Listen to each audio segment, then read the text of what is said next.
بسم الله الرحمن الرحيم أرأيت الذي يكذب بالدين فذلك الذي يدع اليتيم ولا يحض على طعام المسكين فويل للمصلين الذين هم عن அஸ்ஸலாமு அலைக்கும் வரஹ்மத்துல்லாஹி வபரகாத்துஹு.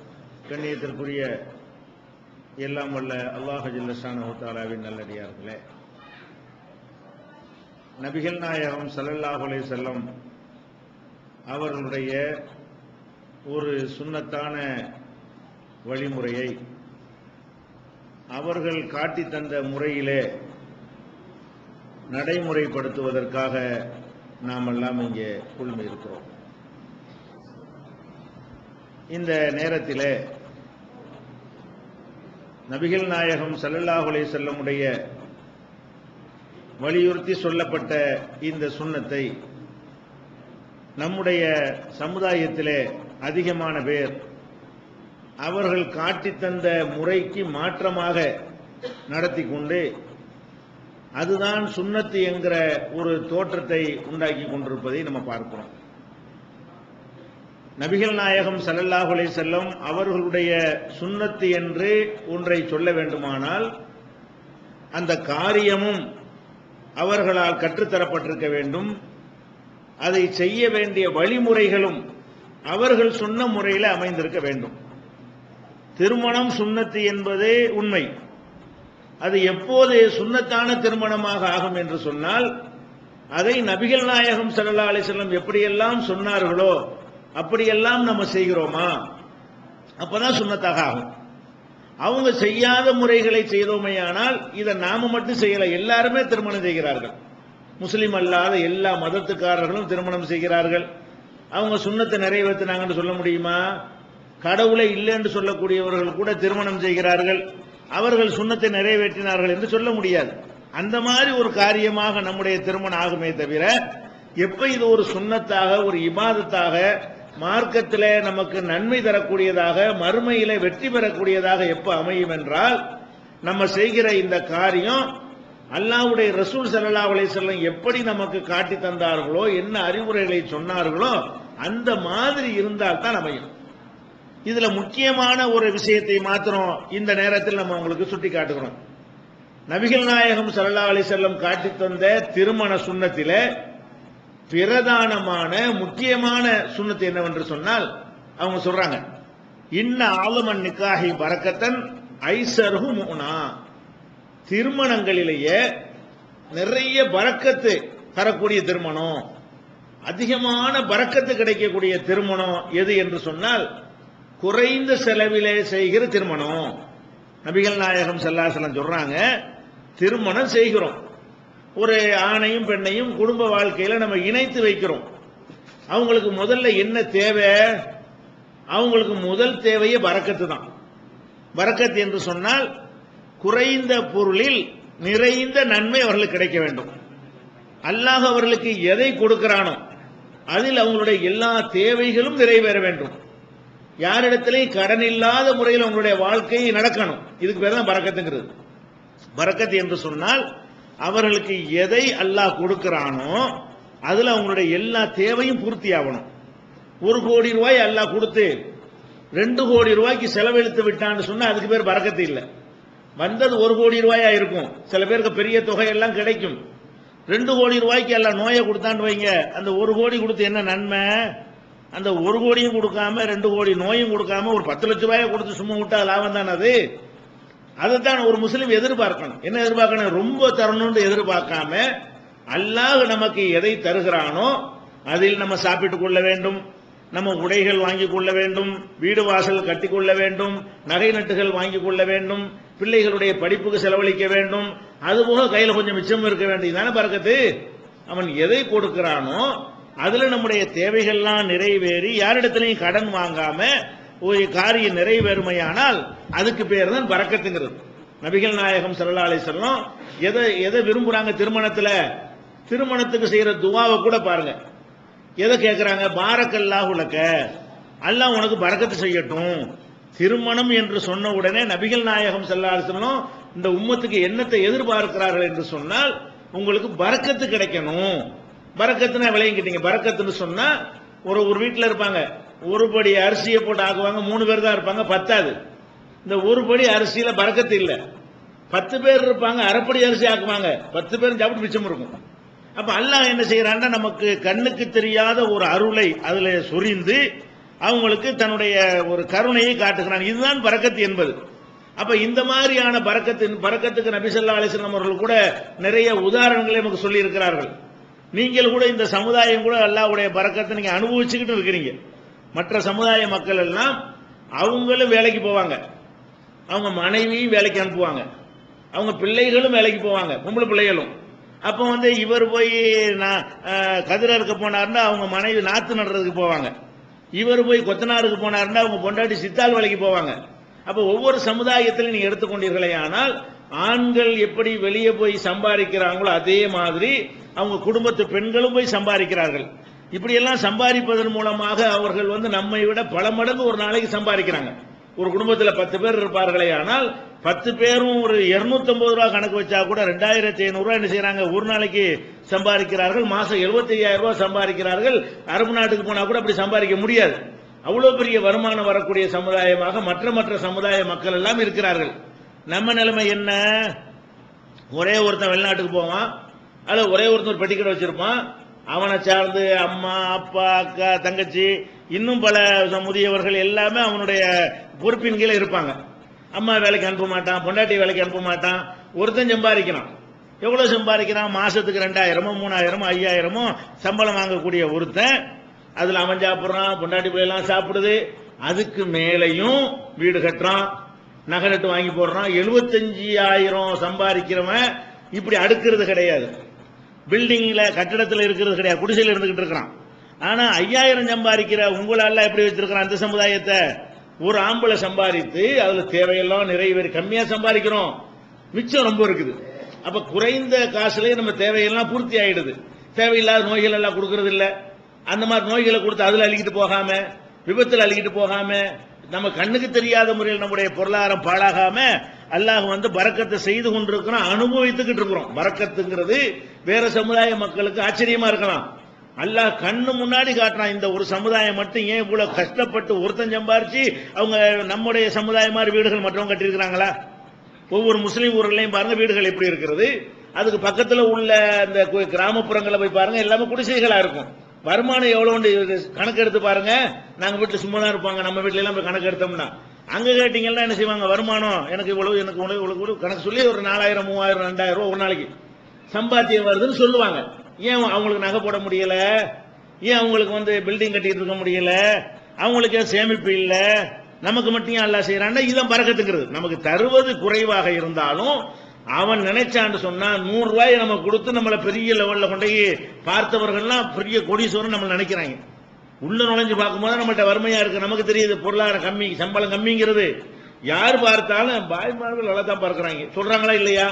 அந்த ஒரு நிலைமையில் அல்லாஹ் வைத்திருக்கான் பாருங்க. இதுக்கு பேர் தான் பரக்கத்துங்கிறது.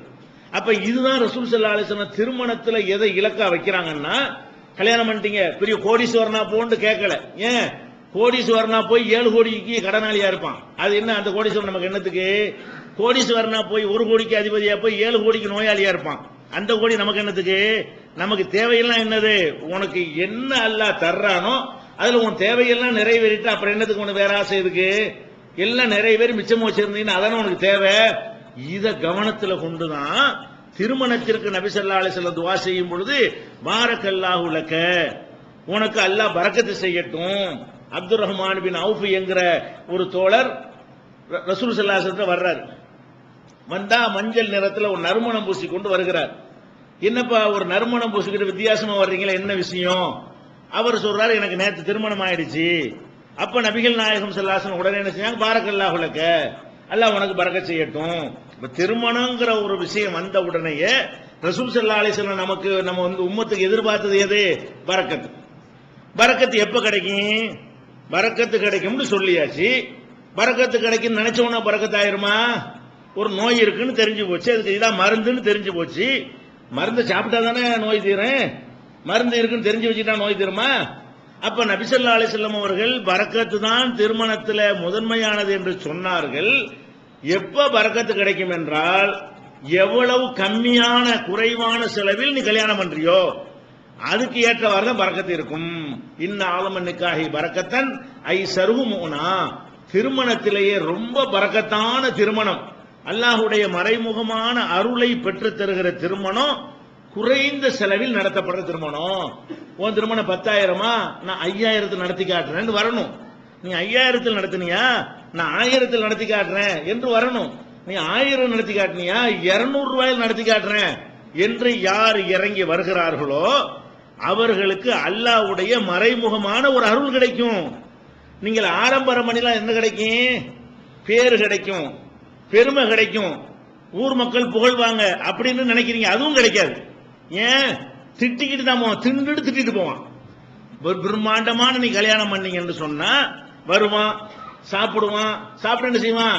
நெய்ய அதிகமா போட்டாங்கம்மா ஒருத்தன் அதே சாப்பாடு நெய் பத்தலையம்மா, ஒரே சாப்பாட்டுக்கு கறி ரொம்ப வெந்துருச்சுமா ஒருத்தன், வேகவே இல்லம்மா ஒருத்தன், இதெல்லாம் ஒரு சாப்பாடு அப்படின்னு கேட்பான். அந்த வீட்டுல இதை நல்லா போட்டாங்கம்மா, நீங்க நினைச்சீங்க இதெல்லாம் பேருன்னு சொல்லி, இதெல்லாம் பேரா? இதுல என்ன உங்களுக்கு நன்மை? நிறைய பேர் கொடுத்தீங்கன்னு சொல்லி மனிதர்களை திருப்திப்படுத்துவதற்காக நீங்க எப்ப இறங்கி விட்டீர்களோ அப்ப எப்படி அல்லாஹ்வுடைய திருப்தி கிடைக்கும்? அல்லாஹ் இன்னும் சொல்ல போனா நபிகள் நாயகம் ஸல்லல்லாஹு அலைஹி வஸல்லம் அவங்களுடைய காலத்துல திருமணத்திற்கு கல்யாண மண்டபம் இருந்துச்சா? கல்யாணத்துக்கு பத்திரிக்கை அடிக்கிற பழக்கம் இருந்துச்சா? கல்யாணத்துக்காண்டி கோட்டு சூட்டு மாலை இதெல்லாம் போடக்கூடிய பழக்கம் இருந்துச்சா? மணவரை அலங்கரிக்கக்கூடிய அளவுக்கெல்லாம் விஷயங்கள்லாம் அங்க இருந்துச்சா? சீரியல் விளக்குகள்லாம் இருந்துச்சா? ஒண்ணுமே இல்ல. அதுல போய் குறைக்க சொல்றாங்க செலவை. ஒரு செலவும் இல்ல. பார்த்தோம்னா அவங்க காலத்தில் நடத்துற திருமணத்திற்கு என்ன மண்டபம் முடிச்சிருவாங்களா? எதுக்கு இந்த மக்களை எச்சரிக்கிறாங்க? இப்படி எச்சரிக்காட்டி சஹாபாக்கள் கல்யாண மண்டபத்தில் கல்யாணம் பண்ணிடுவாங்களா? கல்யாண மண்டபம் ஏது? பெரிய நகநட்டுகளை போட்டு சீரியல் விளக்கு போட்டுருவாங்கன்னு எச்சரிக்கை பண்ணாங்களா? அதெல்லாம் போட மாட்டாங்க. அவங்க எச்சரிக்கை பண்ணதை கல்யாண செலவுங்கிறது சோத்து செலவு மட்டும்தான். அன்றைக்கு கல்யாணம் என்ன செய்வாங்க? சாப்பாட்டு செலவு தான் செய்வாங்க. அதையும் குறைக்க சொல்றாங்க. சாப்பாட்டு செலவு தான், வேற என்ன செய்ய முடியும்? அந்த காலத்து மக்களுக்கு அன்றைக்கு இருந்த வசதிகளை வைத்துக் கொண்டு பெரிய செலவு என்ன செய்ய முடியும்? ஒன்னும் செய்ய முடியாது. இப்ப உள்ள மாதிரியான டெக்கரேஷன் ஏற்பாடுகள் சாமான்கள் அப்ப கிடையாது. அப்ப ரசூல் ஸல்லல்லாஹு அலைஹி வஸல்லம் மக்களுக்கு எச்சரிக்கிறாங்க. எந்த மக்களுக்கு? எந்த ஆடம்பரமும் செய்யாத, வீண் விரயம் செய்யாத, அனாச்சாரம் செய்யாத, காசை கரியாக்காத, எளிமையாகத்தான் இருக்கிறது உலகமே சொல்லுகிற வகையில் திருமணம் நடத்தினாங்களே அந்த மக்களுக்கு சொல்றாங்க இன்னும் குறைக்கணுங்கிறாங்க. அந்த மக்களுக்கு சொல்றாங்க பரக்கத்து வேணும்னா உனக்கு செலவு ஒன்னும் குறை அப்படிங்கிறாங்க. அதனாலதான் அவர் கல்யாணத்துக்கு கூட ரசூல் ஸல்லல்லாஹு அலைஹி வஸல்லம் கூப்பிடல. அப்துர் ரஹ்மான் இப்னு அவுஃப் ஒருத்தர் வந்தாருன்னு சொன்னோம்ல, மஞ்சள் நறுமணம் பூசிக்கிட்டு, அவர் ரசூலுல்லாஹ் கல்யாணத்துக்கு கூப்பிட்டு இருந்தா என்ன பண்ண கேட்டிருப்பாங்களா? அதே ஊர்ல இருக்கிறாங்க. ரசூல் ஸல்லல்லாஹு அலைஹி வஸல்லம் செய்யல, நீங்க கல்யாணத்துக்கு வாங்கன்னு கூப்பிடல, கேட்டு தெரிஞ்சுக்கிறாங்கன்னு சொன்னா அப்ப என்ன இவர் செலவு பண்ணிருப்பாரு? 2 குடும்பத்தார் உட்கார்ந்து இருப்பாங்க, பேசியிருப்பாங்க, முடிஞ்சு வச்சுக்காத. இது ஏன் ஊர் உலகத்துக்கு போட்டு பெருசா தம்பாட்டம் பண்ணணும் என்றுதான் அந்த காலத்துல திருமணங்கள் இருந்திருக்குது. இதைத்தான் ரசூல், இத்தனைக்கும் ஒரு பணக்காரர் அப்துர்ரஹ்மான் இப்னு அவுஃப் என்பவர் இந்த வசதி வாய்ப்பு இல்லாம யாருக்கும் சாப்பாடு கொடுக்க வழி இல்லாதவரெல்லாம் கிடையாது. ஒவ்வொரு சிக்கனம் பண்ணியிருக்காரு அவர் அந்த அளவுக்கு. அப்ப ரசூல் ஸல்லல்லாஹு அலைஹி வஸல்லம் என்ன செய்றாங்க? ஒரு வசதியா இருக்குல்ல, ஒரு ஆட்டையாவது அடுத்து விருந்து கொடுப்பான்னு ரசூலுல்லாஹ் சொல்றாங்க. ஒரு ஆட்டு அளவுக்கு இருந்து கொடுக்கலான்னு வைங்களேன். அவர் அதையும் கூட குறைச்சிருக்கிற அளவுக்கு சிக்கனமா இருந்த சமுதாயம். அப்ப நம்ம என்ன இதுல விளங்குகிறோம்? திருமணத்தை, சுன்னத்தான திருமணம், அன்னிக்காகவின் சுன்னத்தின் குத்பாவில் ஓதுறோம். இதுதான் என்னுடைய திருமணம். அதை பார்த்து அவ்வளவு அனாச்சாரங்கள், அவ்வளவு ஆடம்பரங்களும், அதை பார்த்தாலே மற்றவர்கள் என்ன செய்யறாங்க? இவங்க ரொம்ப பண திமிரு உள்ள சமுதாயம் நம்மளை பத்தி நினைக்கிறாங்க. நம்ம கடனோட்டு அடிக்கிறது இல்ல, 2ஆம் நம்பர் வேலை செய்யறது இல்ல, கஷ்டப்பட்டு உழைச்சு சம்பாரிச்சு நம்ம சில அதை பேண தெரியாமல் செய்யும் பொழுது மற்ற சமுதாய மக்கள் இதை ஒரு அளவுகளா கொண்டு என்ன செய்யறாங்க? ஆஹா, முஸ்லிம் திருமணம் அம்மாடி எந்த அளவுக்கு என்று சொன்னால், முஸ்லிம் அல்லாத ஒரு சகோதரர், அவர் இப்ப இஸ்லாத்துக்கு வந்துட்டார், ஒரு பெரிய லீடர், ஒரு தலித் சமுதாயத்தில் இருந்த ஒரு பெரிய தலைவர். அவர் ஒரு 10 ஆண்டுகளுக்கு முன்னாடி அவர்கிட்ட நம்ம சந்திச்சு, ஏங்க நீங்க இஸ்லாத்தை பத்தி நிறைய நூல்லாம் எழுதிருக்கிறீங்க, வேற மக்களை எல்லாம் இஸ்லாத்துக்கு அனுப்புறீங்க, நீங்க வர மாட்டேங்கிறீங்களா ஏன் என்று கேட்கும் பொழுது அவர் சொல்றாரு, பொம்பளை பிள்ளைகள் இருக்குது, அதை இஸ்லாத்துல கல்யாணம் பண்ணி கொடுக்க இயலுமா? ரொம்ப காஸ்ட்லி மார்க்கமா இருக்குது, கல்யாணத்துல பண்ணி கொடுத்துட்டு அப்புறம் வர்றேங்கிறார். எப்படி இஸ்லாத்துக்கு நிறைய ஆளை அனுப்பி வச்சாரு, இஸ்லாம் தான் நல்ல மார்க்குன்னு விளங்கி இருந்தாரு. அவர்கிட்ட கேட்கிறோம், இஸ்லாத்துக்கு வர்றதுக்கு இந்த இந்த திருமணம் தடையா இருக்குது, உங்க சமுதாயத்துக்கு வந்தா கல்யாணம் பண்ணி கொடுக்க இயலுமா? இருக்கிற சமுதாயத்துல கல்யாணம் பண்ணி கொடுத்தோம்னா கம்மியான செலவுல முடிஞ்சுனீங்க வேலை, அப்புறமேல தான் நான் வருவேண்டார். அப்படித்தான் வந்தார். மகள்களுக்கெல்லாம் கல்யாணம் பண்ணி கொடுத்து முடித்த பிறகு வந்தார். அப்ப எத்தனை பேர் இந்த மார்க்கம் நல்லா இருக்குது, இவங்கள்ட்ட போய் சேர்ந்தோம்னா நம்ம பொண்ணு வீட்டுல உட்கார்ந்துருக்குன்னு நினைக்கிறாங்க. இது எவ்வளவு பெரிய சமூகத்துக்கு செய்யற ஒரு துரோகம், இஸ்லாமிய வளர்ச்சிக்கு செய்யற ஒரு துரோகம். நம்மிடத்துல பணம் இருக்குது, வசதி இருக்குன்னு காட்டுறதுக்கு நம்முடைய மகனுடைய வாழ்க்கையை பலியாக்கணுமா? நம்முடைய மகளுடைய வாழ்க்கையை பலியாக்க அவங்க நல்லா இருக்குன்னு நினைக்க கூடாதா? நம்ம கல்யாணம் பண்றோம், கல்யாணத்தை நம்ம எதுக்கு எடுத்துக்கிற அளவுகளா? நான் பெருசுன்னு காட்டுவதற்கு என் மகன் தான் கிடைச்சிருக்கான், நான் பெரிய பவர்ஃபுல்லான ஆள் காட்டுவதற்கு என் மகள் அவங்க வாழ்க்கையை பலியாக்கி நான் பெருமை அடைகிறதா? நான் என்ன நினைக்கிறேன், நம்ம ஒரு நல்ல தகப்பனா நல்ல தாயாக இருந்தால் நம்ம மகள் நல்ல முறையில் வாழணும், நம்ம மகன் நல்ல முறையில் வாழணும். அதுக்கு மார்க்கம் என்ன சொல்லி இருக்குன்னு நீங்க யோசிக்கணும். நம்ம என்ன யோசிக்கிறான், அவன் எப்படி தொலைஞ்சு போகுது, நமக்கு என்ன இருக்கு, நான் பணக்காரன் ஊருக்கு எப்ப தெரியும், என்னுடைய பெருமை எப்படி ஊருக்கு விளங்கு என்று நம்ம நினைத்தோமையானால் நம்ம நல்ல தகப்பன்மார்களா, நம்ம நல்ல தாய்மார்களா? அப்ப நம்ம பிள்ளை கல்யாணத்து நோக்கமே என்னங்க, கட்டிப்பிடிச்சு அழுவுறீங்க, கல்யாணம் பண்ணோன்னு பிரிஞ்சு போகும்போது அவருக்கு கதறீங்க, அவ்வளவு பாச நெசமாக இருக்குமே. ஆனால் அவங்க நல்லா இருப்பதற்கு மார்க்கம் ஒரு வழிகாட்டிற்கு அதையும் செய்ய முடியல. எதையும் விட்டுட்டு வந்திருக்கமா இல்லையா? நம்ம அப்பம் பாட்டம் முப்பாட்டம்லாம் யாரு, அரபு நாட்டு இறக்குமதியா? அவங்க எல்லாருமே இந்த நாட்டில் பிறந்தவங்க தான், வேற மதத்தில் இருந்தவங்க தான். எதையெல்லாம் விட்டுட்டு வந்தாங்க? 1000 வருஷம் 2000 வருஷமா ஊட்டப்பட்ட பழக்கத்தெல்லாம் விட்டு கள்ள கடவுள்னு நம்பி இருந்தாங்க, விட்டுட்டு தானே வந்தாங்க. கண்டதையெல்லாம் தெய்வம் தானே வணங்கிட்டு இருந்தாங்க. நம்ம அப்பம் பாட்டம்லாம், நம்ம முப்பாட்டன்மார்கள்லாம் அவங்களுடைய பிள்ளை தான். அவங்க எதையெல்லாம் விட்டாங்க? மற்ற சமுதாயத்தில் ரத்தத்தோட ரத்தமா உயிரோட உயிரா கலந்து போன நம்பிக்கையெல்லாம் தூக்கி எறிஞ்சிட்டு இதெல்லாம் கடவுள் இல்லைன்னு சொல்லிவிட்டு ஒரு அல்லான்னு வந்தாங்களே. அப்ப அந்த மாதிரி நீங்க ஒரு ஆடம்பரத்தை விட முடியலையே. அவன் செய்யற மாதிரி தான் நான் செய்வேன், இவன் செய்யற மாதிரி தான் நான் செய்வேன். அவனோட இப்படி நம்ம போட்டி போட முடியும்? நம்ம தனிங்க, நம்முடைய கலாச்சாரம், நம்முடைய பண்பாடு, நம்முடைய கொள்கை, நம்முடைய கோட்பாடு எல்லாமே தனி. நம்முடைய ஒவ்வொரு மூமெண்ட்டும் மறுமைங்கிற வெற்றி பெறுவதை அடிப்படையாக கொண்ட ஒரு சமுதாயம். நம்ம அவர்கள் செய்யலாம் ஆட்டம் பாட்டம் கூத்து கும்மாளம் எல்லாம் அவர்களுக்கு பிரச்சனை இல்லை. ஏன்? மறுமை அவர்கள் நம்பவில்லை, மறுமையில வெற்றி பெறுவதை பற்றி அவர்களுக்கு கவலை அக்கறையே இல்லை. நம்ம அப்படியா? ஒவ்வொன்றும் பதிவாவதுன்னு நம்புகிறோம், 2 மலக்குகள் இருந்து பதிவு செய்கிறார்கள் என்று நம்புகிறோம். நமக்குள்ளேயே அல்ல ரெக்கார்டு பண்ணி கழுத்துல ஒரு ப்ரோக்ராம் பண்ணி பதிவு பண்றதுக்கு ஏற்பாடு பண்ணி இருக்கிறான் அப்படின்னு நம்ம நம்புகிறோம். நம்முடைய கைகள் கால்கள்லாம் நமக்கு எதிராக சாட்சி சொல்லணும் அப்படின்னு நம்புகிறோம். அப்ப அல்லாஹ் வேற அறிந்து வேற வைத்து கண்ணால பார்த்து கொண்டிருக்கான்னு நம்புகிறோம். இப்படி நம்பி இருக்கும் பொழுது நம்ம எதுக்கு அவனை போய் பார்க்கணும்? படைச்ச இறைவன் பார்த்துக்கிட்டு இருக்கான், அவனுடைய திருப்தியை பெறணும்னு நினைக்கணுமா இல்லையா? அப்ப இதுல நம்ம தோத்து போயிடுறோம். மற்றதுல எல்லாம் ஒழுங்கா நான் பார்க்கிறேன், ஹாஜிகளா இருக்கிறவர்கள், பெரிய அளவு தான தர்மம் செய்யக்கூடியவர்கள், மார்க்கத்தை நல்லா பேணக்கூடியவர்கள் திருமணத்தில் விழுந்துடுறாங்களங்க. மற்ற எல்லாத்திலையும் கரெக்டா ஓரளவுக்கு நல்லா நடக்கும்னு நினைக்கிறாங்க. கல்யாணம் வந்துருச்சுன்னா அது எப்படி ஊர் உலகத்துல எனக்கு 7000 பேர் தெரியுமே, எனக்கு 10,000 பேர் தெரியுமே, அவ்வளவு பேர் நான் கூப்பிடணுமே என்று ஒரு கணக்கு பண்ணி கொண்டு கல்யாணத்தில் அவுட். எல்லாரும் யாரெல்லாம் இதை செய்யறாண்டா, ஏதோ மார்க்கம் இல்ல, குடிகாரம் செஞ்சா பரவாயில்லைன்னு போயிடலாம், அவனுக்கு மார்க்கம் இல்லைன்றலாம். இந்த ஆடம்பரங்கள், திருமணத்தின் பெயரால் செய்யற ஆடம்பரங்களை செய்பவர்கள் யார் இருக்கிறா? 5 வேளை தொழக்கூடியவர்கள் இருக்கிறார்கள். அதே மாதிரி ஹஜ்ஜிக்கு பல தடவை ஹஜ்ஜிக்கு போனவர்கள் இருக்கிறார்கள். அது மாதிரி தோற்றத்தை பார்த்தாலே அப்படி ஜீனத்து மார்க்கம் நெத்தில எழுதி ஒட்டின மாதிரி இருக்கும். அந்த மாதிரியான ஆட்கள் கூட கல்யாணம் அவுட்டு. என்ன அவுட்டு? நான் யாருன்னு காட்டணும்ல. அப்ப நான் யாருன்னு காட்டுவதுதான் அங்க இலக்காக மாறி விடுகிறது. நபிகள் நாயகம் ஸல்லல்லாஹு அலைஹி வஸல்லம் சொன்னாங்க, துன்கஹுல் மர்அத்துல் 40, 4 நோக்கத்திற்கு கல்யாணம் செய்யறாங்க உலகத்துல பாத்தீங்கன்னா, ஒரு பெண்ணை கல்யாணம் செய்வதற்கு 4 நோக்கத்துல ஏதாவது ஒண்ணு இருக்கும், அல்லது 4மே இருக்கும். அது என்ன 4 நோக்கம்? லி மாலிஹா, அவளுடைய செல்வத்துக்கு ஆசைப்பட்டு கல்யாணம் பண்ணுவாங்க. ஒரு பெண்ணை கல்யாணம் பண்றாங்கன்னா என்ன இருக்குன்னு பார்ப்பாங்க, இருக்குதா, மத்த எதை பத்தியும் கவலையே இல்லை, வசதியான ஊர்ரா, கட்டிக்கடா, நல்லா இருக்கலாம்டா என்று சொல்லி என்ன செய்யறாங்க? பணத்துக்காக வேண்டி ஒரு பெண்ணை திருமணம் செய்கிறார்கள் உலகத்துல. ஒளி ஜமாலிஹா, நல்ல அழகா இருக்கிறாளா, காசு இல்லாட்டாலும் பரவாயில்லை, வேற எது இல்லாட்டும் பரவாயில்லை, பார்க்க நல்ல பர்சனாலிட்டியா இருக்குல்ல, அப்படின்னு சொல்லி கல்யாணம் பண்ணுகிறார் ரெண்டாவது. அதுக்கப்புறம் ஒளி நசபிகா, அவருடைய அந்த பாரம்பரியம் இருக்குல்ல, என்ன குடும்பம் தெரியுமா, சாவண்ணா மூணா விட்டு குடும்பம், காவண்ணா மூணா விட்டு குடும்பம் அப்படின்னு ஊர்ல ஒரு ஃபேமஸான ஏதாவது ஒண்ணு இருக்கும்ல, அதை சொல்லி அந்த பாரம்பரியத்தில் உள்ள இப்ப கஷ்டப்பட்டாலும் பரவாயில்ல, அது பெரிய ராயல் ஃபேமிலி, ராயல் ஃபேமிலியில இருக்கிறாங்க என்ற காரணத்திற்காக மற்றதெல்லாம் விட்டுட்டு கல்யாணம் பண்ணி கொள்கிறார்கள். ஒளி தீனிகா, அவளுடைய நன்னடத்தையை பார்த்து ஒரு பெண்ணுடைய ஒழுக்கம், பண்பாடு, மார்க்க நெறி இதெல்லாம் இருக்குதா என்று பார்த்து திருமணம் செய்கிறார்கள். நீ உலகத்தோட ஒத்து போயிடாத, இப்படிலாம் 4 விஷயம் நடக்குதுல, நீ 4வது சொன்னதை தேர்ந்தெடுத்து வெற்றி பெற்றுக்கொள்.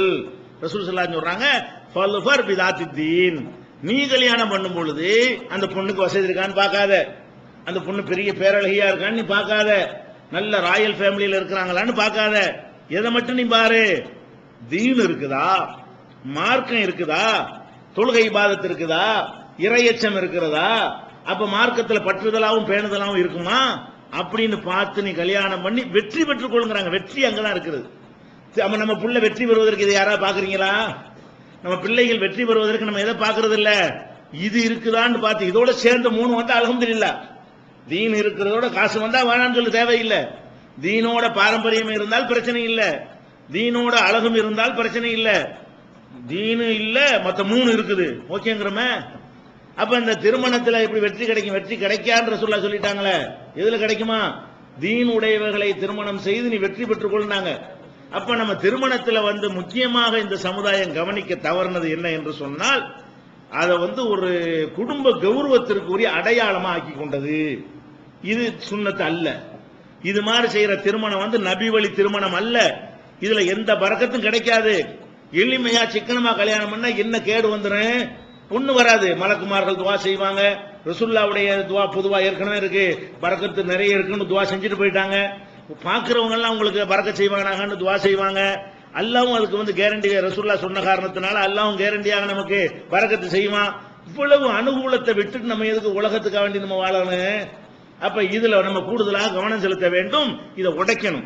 இன்னும் சொல்ல போனால், இந்த திருமணத்தில் அதிகமான செலவு செய்யற காரணத்தினாலதான் வரதட்சணை உண்டானது. பெருசா செலவு செய்யணுமா, காசு இருக்காதா, பொண்ணு வீட்டுல வாங்க ஆரம்பிச்சான். அப்புறமேலு பணக்காரன் ஆகுறதுக்காக வாங்க ஆரம்பிச்சுட்டான். ஆரம்பத்தில் இந்த வரதட்சணை வாங்குற பழக்கமே எதனால வந்துச்சுன்னு கேட்டா, பொண்ணு வீட்டுல வாங்கி தான் எல்லாம் பண்ணணும், பந்த போறாக்கெல்லாம் காசு எங்க இருக்குது, அதனால நீங்க தாங்க கல்யாண செலவுக்கு, கல்யாண செலவு கொண்டு தான் கேட்க ஆரம்பிச்சான். ஏன் கல்யாண செலவுன்னு ஒண்ணு இருக்குது? இஸ்லாமிய முறைப்படி கல்யாணம் பண்ணா கல்யாண செலவுன்னு என்ன இருக்குன்னு ஒரு செலவுமே கிடையாது.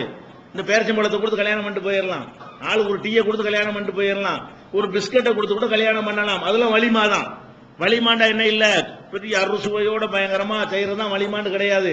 நபிகள் நாயகம் ஸல்லல்லாஹு அலைஹி வஸல்லம் அவர்கள் திருமணம் செய்து விட்டு அவங்க வலிமா கொடுத்தாங்க. என்ன வலிமா கொடுத்தாங்க? கொஞ்சம் நெய், கொஞ்சம் தேனு, கொஞ்சம் மாவு, 3ஐயும் பிசைஞ்சு இருந்தாலும் ஆளுக்கு ஒரு உண்டை வலிமா, இதான் வலிமா சாப்பிட்டு போங்கன்ட்டாங்க. பிஸ்கட் மாதிரி தானே ஏறக்குறைய, பிஸ்கட் மாதிரி மாவு சீனி கலந்து ஆளுக்கு ஒரு உருண்டையை கொடுத்து இதான் வலிமான்ட்டாங்க. அப்ப ஏன் நம்ம அப்படி செய்யக்கூடாது? நம்ம எதுக்காக வேண்டி புளிச்சேப்பக்காரனை கூட்டிக் நம்ம பெருமை அடிக்கணும்னு நம்ம நினைக்கணும். நம்ம அழைக்கக்கூடியவர்கள்லாம் சாப்பாடு கஷ்டப்படக்கூடியவர்களா, சோறை இல்லாதவங்களா? நம்ம சாப்பாட்டை விட நல்ல சாப்பாடை சாப்பிட்டு கொண்டிருக்கக்கூடியவர்களை போய் கூப்பிடுறோம். அவங்களுக்கு இது மட்டமா தான் தெரியும், இதெல்லாம் ஒரு சாப்பாடு, இது மாதிரி டெய்லி சாப்பிட்றமே நினைப்பாங்க. அதை விட்டுட்டு என்ன செய்யலாம், நல்ல மக்களை கூப்பிட்டு, தீன இபாதத்தில் உள்ளவங்களை கூப்பிட்டு, இந்த மாதிரி ஒரு பள்ளிவாசல்ல ஒரு பொதுவான இடங்கள்ல வச்சு, மண்டபத்துக்கு இன்னைக்கு 40,000 50,000 கிராமங்கள்ல, சென்னை மாதிரி இடத்துக்கு போனா 2 லட்சம் 3 லட்சத்துக்கு மண்டபம் இருக்கிறது. மண்டபத்தை கொடுக்குற செலவு 4 கல்யாணம் பண்ணலாமுங்க. வேற சமுதாயத்து மக்களா இருந்தா சுண்ணத்து முறையில் செஞ்சு 200 கல்யாணம் பண்ணலாம். நீங்க மண்டபத்துக்கு செலவு செய்யற அந்த காசுல 200 கல்யாணம் பண்ணலாம். பத்திரிகைக்கு செலவு பண்றான். ஒரு பத்திரிகைக்கு செலவு, அந்த பாக்குற அந்த பத்திரிகையை பார்த்தா ஒரு 5 நாளைக்கு சாப்பிடலாம். அதுக்கு செலவழிச்ச காசை வச்சு ஒரு ஏழை வீட்டுல கொண்டு அந்த ரூபாயை கொடுத்தீங்கன்னா 5 நாளைக்கு குடும்பமே சாப்பிடும். ஒரு 5 நாளைக்கு ஒரு குடும்பம் சாப்பிடக்கூடிய செலவு எதுக்கு? ஒரு அட்டை கல்யாண பத்திரிகை அடிக்கிறீங்க. இது தேவையா? இது ஏன் வாயினால சொன்ன பத்தாதா? இந்த பேப்பர்ல சொன்ன பிறகு உங்கள்கிட்ட பத்திரிகை கொடுக்குறீங்கல்ல, கொடுத்து என்ன செய்வான்? எப்ப கல்யாணம்? அது இருக்கு எல்லாமே. எதுக்கு அதை கொண்டு கொடுக்குறீங்க? அட்டையை வாங்கி வச்சுக்கிட்டு எப்ப கல்யாணம் அதுல இருக்குது, யாரு பொண்ணு அதுவும் அதுல இருக்குதான் செய்யுது. எந்த இடத்துல அதுவும் அதுல தான் இருக்கு. நம்மள கேட்கறான், பின்ன என்னதுக்கு இந்த அட்டை என்னதுக்குன்னு நேர பொறிய வாயினால சொல்லிட்டு வர வேண்டியதானே. அப்ப இந்த கல்யாண பத்திரிகைங்கிற இந்த பார்மாலிட்டி எல்லாம் மத்தவங்களை காப்பி அடிச்சு நம்ம செய்யறோமே, இது அட்வான்ஸா போய்கிட்டே இருக்கிறது. முதல்ல அட்டை மாதிரி அடிச்சாங்க, இப்ப ரொம்ப டெவலப் ஆகி போய் பெரிய நவீனமா உண்டாக்கி இதெல்லாம் வந்து ஏழைகள் வைத்தறிச்சப்பட மாட்டாங்க. நம்ம பொண்ணை வச்சுக்கிட்டு இருக்கிறோம், அந்த வைத்தறிச்சலுக்கெல்லாம் அல்லாட்ட துவா செஞ்சாங்கன்னா நம்ம நல்லா இருப்போமா? நம்ம இவ்வளவு கஷ்டப்பட்டு இருக்கிறோம், சாப்பாடு இல்லாம ஒரு குடிசையில வச்சு கல்யாணம் பண்ண மக்கள் இல்லாம இருக்கிறோம், ஒரு பத்திரிக்கை இப்படி அடிக்கிறான் உருப்படுவானா இவன் அப்படின்னு அவர்கள் ஏங்கி அல்லாவிடத்துல துவா செய்வார்களே. ஆனால் பாதிக்கப்பட்டவர்களுடைய துவாவினால் நமக்கு பாதிப்பு வராதா? நம்முடைய ஆடம்பரத்தை வச்சு நீங்க பணக்காரன் வாழ்த்தான் நினைக்கிறீங்க, ஏழை வைத்தறிச்சப்பட்டு அல்லாத கையேந்துவான எல்லாம் இப்படி பண்றாங்க, அநியாயமா இருக்குதே நாங்களும் வச்சுக்கிட்டு இருக்கிறோமே, இந்த நிலைக்கு நம்ம போவது நல்லதா?